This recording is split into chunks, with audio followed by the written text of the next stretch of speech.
Okay, today what we're going to be doing is a KUB, or that stands for kidney, ureter, bladder, or a flat abdomen film. What we're going to make sure of before we get started is we do want to make sure that our tube is center locked and that we are centered to our bucky and our film, which is going to be a 14 by 17 lengthwise.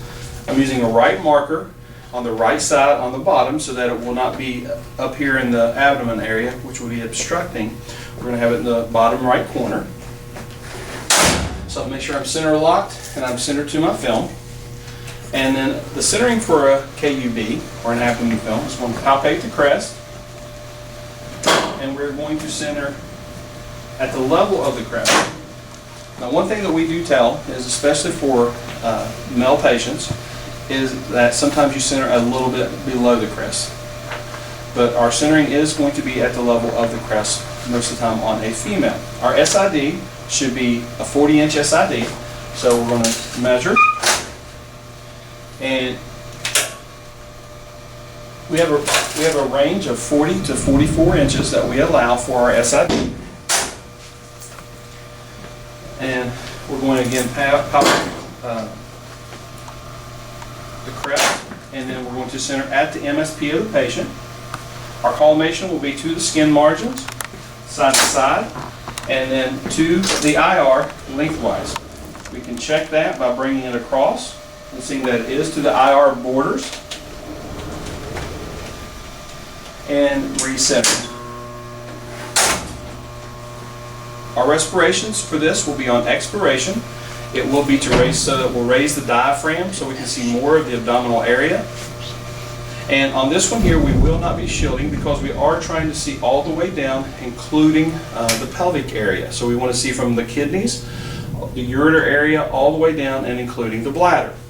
Our technique for this is going to be a little lower than the erect abdomen, and the reason for that is because when the patient is lying down, the fluids will disperse a little bit and it will cause, it's not as dense. So when a patient is standing and is erect, the area is more dense because the fluids settle, it's more dense in that area, and then so our techniques will be a little bit less for our flat. It's going to be 77 to 81 kV, again center cell.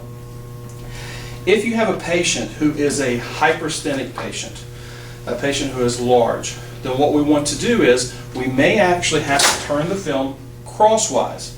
And what we will do then is take two films, one higher, one lower, with at least a 1 to 2 inch overlap, so that we are going to be able to include all the pertinent information. If you have a patient who is astenic, that is a tall patient, you may have to do two films lengthwise, one higher and one lower, so that again we can include all the information. On a regular patient, on most patients, we can use just a 14 by 17 lengthwise and get all our pertinent information.